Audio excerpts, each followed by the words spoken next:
am Mallory McMorrow, and to be very clear, I am not Maggie Doyle. I know that may be very confusing. I told Maggie this, my mom's maiden name is Doyle, so we could actually be the same person. There's going to be a similar theme here, because I too realized that tonight required a different kind of speech for this room. So why are we here tonight? We're here because it took 144 years from the founding of this great nation for women across the United States to have the right to vote. That right wasn't given to us. It was demanded. It was fought for. Elizabeth Cady Stanton, Ida B. Wells, Susan B. Anthony, and so many others organized, marched, and rallied. They put their lives on the line for decades before women finally had a voice and a vote. Now, over 100 years after the 19th Amendment was finally ratified in 1920, we've still got a long way to go. Today, women own only 40% of businesses. We hold only 10% of positions at Fortune 500 companies, and less than 30% of elected positions across the country. To be very clear, it's not enough to fight to be one of the very few. It's not enough to take one of those few seats behind closed doors. It is time right now for all of us to band together, and when we get into those rooms, to hold the door open for everybody to come in alongside of us.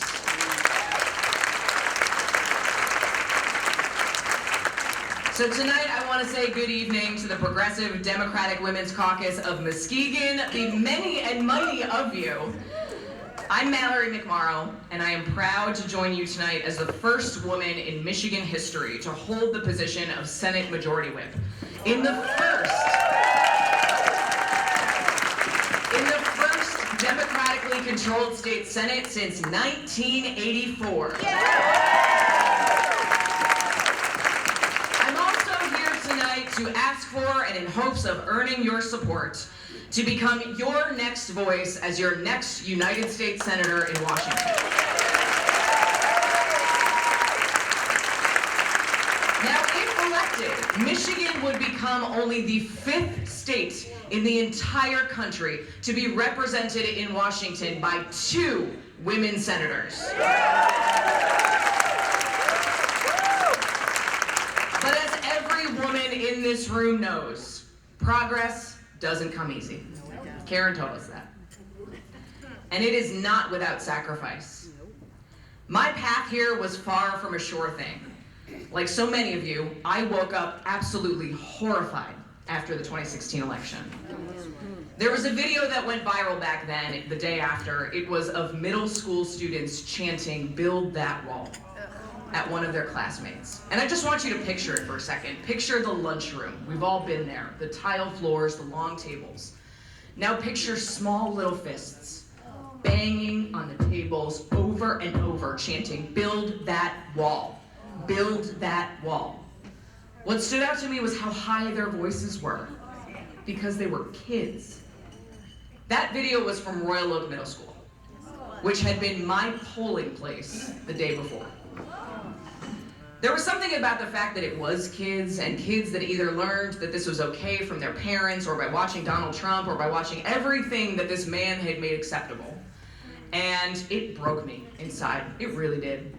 So I did what any sane, normal, rational person does, and I Googled how to run for office. I found Emerge, an organization that recruits and trains Democratic women to run for office, and I applied, thinking there is no way in hell they are going to accept me. I voted regularly, mostly regularly. I paid enough attention. I had done a canvassing shift or 2, maybe. But I had never worked on a campaign. And surely I thought that the organizers of this incredible group would take one look at my application and reject me and say, "No way, you don't have enough experience." And I think I half wanted to be rejected, because that way I could throw my hands up and say, well, at least I tried, and then just go back to my life the way that it was before, with a little less guilt that somehow the election of Donald Trump to the highest office in our country was somehow my fault. But the funny thing about raising your hand is that you tend to be called on. So I soon found myself sitting in a room with 22 other women from all across Michigan with a binder full of materials that would teach all of us how to run for office as an official part of the Emerge Michigan class of 2017. This room, these women, they were incredible. One of my classmates, many of you may now know as Supreme Court Justice Kyra Harris-Bolden. And I want to share just 3 stories of some of the other women. One woman in my class was a woman in her 70s. She was born in Detroit. She had lived through the 1967 rebellion, and she signed up, she came to our class, and she said she had never seen things this bad, and that she couldn't sit on the sidelines anymore. She told us she showed up because she needed to do something. There was another woman who was a scientist and a researcher, and she looked at this anti-science and anti-education rhetoric spewing out of Donald Trump and MAGA Republicans, and said she knew she needed to do something. Another woman owned an early childhood education center, and she watched as so many families struggled to afford her services. She knew that her families needed these services, that these kids needed these services. And she knew that she couldn't pay her staff anymore. She couldn't pay them what they deserved to be paid, because then the families couldn't afford those services. And she was here because she knew she needed to do something. Not a single woman in this group said anything like, I've always wanted to be a senator, or a member of Congress, or a city council person, or the mayor. Every single woman in this room was here because there were problems that needed fixing, and honestly, for some ungodly, infuriating reason, nobody seemed to be fixing them. That's why we were all there. And I found myself in this room surrounded by all of these people, looking at the community around me and asking myself, if not me, then who? Months later, I made the leap. I put my name on a ballot to challenge my state senator, the Republican incumbent. And not just any incumbent. This man was the son of a well-known congressman in Oakland County, a man who had won his election to the state senate in 2014 by 16 points. And most people, even in my own party, when I sat down with them and I told them what I wanted to do, the response was, oh, honey, that's cute. You're gonna get destroyed, but don't worry, you can build your name recognition and you can run for something smaller next time. I cannot tell you how freeing it is to run with no expectation put on you. We got to run the campaign we wanted to run. So I built up a small but mighty all-woman campaign team, and we brought together more than 500 volunteers over the next year and a half. That included retired teachers, high school students, college students, grandmas, aunts, uncles, kids, in so many rooms just like this one. We brought together neighbor after neighbor who came together with one goal. We needed to do something. So when all of the votes were counted on election night in 2018, I beat him by 4 points. That is a 20-point swing against an incumbent in a single cycle. And I share that to say, Muskegon, no area is permanently red, and anybody who tells you that is lying to you. So get organized and get out there. Now I'm here tonight to share that I didn't believe that it was possible. I mean, we saw all the votes coming in on election night. We knew there was no path. My opponent refused to concede, and even when it was 4 o'clock in the morning and there was no way he had a path, I refused to call my own race because I'm like, no. There's no way we won. There were a lot of moments that made me doubt myself. At the time, the Michigan Senate had only one woman senator. I started campaigning realizing that we were staring down the prospect of going backwards, that we were at the risk of having 0 female Democratic representation in our state's upper chamber. And at a moment when so many of our rights were on the line, how could we afford to slip? But day by day, week by week, month by month, my campaign started to look and feel like a real campaign. It wasn't just a binder full of materials. It wasn't just a long shot idea. We had knocked thousands of doors. Our events were growing bigger and bigger. We were signing up more volunteers, building name recognition. We had momentum. Then there was one day in October, and I was feeling really good about myself on this day. I knocked on a door in a winding cul-de-sac in Troy, and I stepped back and I waited. The woman who answered was around my mom's age. I introduced myself, and I told her that I was running to be her state senator. I handed her my lit, and she turned it over a couple of times. "Are you married?" she asked. "Yes," I told her, and I pointed to the picture of my husband, Ray, and our dog on the literature. "Do you have any kids?" I said no. We had just been married the year before at Eastern Market, right before I filed to run for office. "Well, are you going to have kids?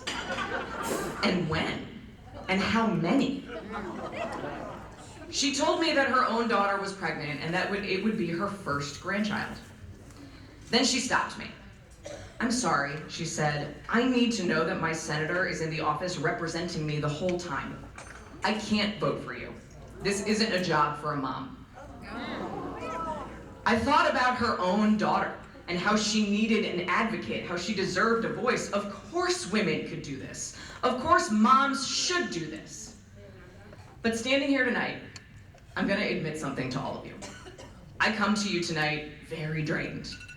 You see, this week is also that gap. It is the gap between the last week of summer school and the first week of regular school for my daughter's preschool. Somehow, my husband and I timed it completely wrong. In balancing everything, we totally screwed up the dates. So we found ourselves scrambling this week for childcare, for someone to be with our brilliant and endlessly energetic 4-year-old, so that we could maintain 2 full-time jobs on top of a statewide U.S. Senate campaign. So many women here know that gap. I found myself on Sunday of this week worried about telling my campaign team, about stressing them out, thinking that they had wished they worked for any other kind of candidate. One without a kid, one who doesn't have to worry about who's watching her young child, knowing how hard they've worked to arrange a full schedule of fundraisers and meet and greets and union training facility tours and events just like this one. This week I found myself deeply understanding why so many women just quit. Why they give up on their careers, leave the workforce, because they just can't make it work. Yesterday morning, I went out for a run first thing in the morning. I never bring my phone with me when I do this. It helps me clear my head. So I was running through the streets of Royal Oak, and there are rows of tree-lined streets and so many Sears kit homes. Have you guys seen a lot of these? I love that they still exist, yes. They're still so full of character. I love my neighborhood. And as I snaked my way through the neighborhood, I spotted a little girl standing on the front porch of her house. Her hair was in pigtails. Her backpack was on her back. She was holding a small chalkboard sign that said "First Day of School." And her mom stepped back on their walkway to take a picture. And her mom was beaming. As I got closer to my house, there was a similar scene. This time 2 kids making their way down the front steps towards their mom's car. Mom and dad were following close behind. There were new sneakers and socks and backpacks. None of the scuffs and stains that they will surely earn over the next year. For so many kids across Michigan, this week brings the first day of school. A day full of hopes and dreams and opportunities, a real blank slate. It's a day to make new friends, a day to meet your new teacher, a day full of butterflies and surely some nerves, but it's a day where anything is possible. I saw no fewer than 5 families out on their porches making their way to school as my feet carried me back to my house before starting my own day. And I found myself reminded of exactly why we do this. We do it for them. We do it for their future. We do this work so that every child can go to a great school, get a great education, learn to read and write, and be inspired to imagine what they will be when they grow up. We do this work so they can focus on making friends and not have to worry if they might go to school one day and not come home. That we will finally get to a place where kids in this country are not training themselves to be harder to kill instead of addressing the real reasons for gun violence.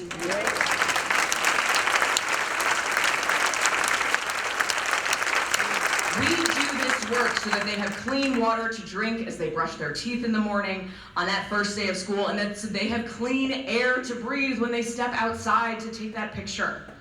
We do this work so they have safe communities to grow up in, so they can run around and play, so they can head to the park knowing that the worst thing that might happen is a scraped knee. We do this work so that when they grow up, they know that they can get a job or learn a trade or head to college, and that they have the freedom to pick the right path for them. That choice will be affordable and won't send them into debt that will keep them trapped. We do this work to ensure that they can take care of themselves, that they are happy and healthy and not full of stress and anxiety. We do this work to keep social media companies from targeting them, serving them dangerous content, making them feel bad about themselves, trapping them in addictive apps that make it hard enough to break free from as adults, let alone kids. We do this work so that when she grows up, she has more rights than we had, not less.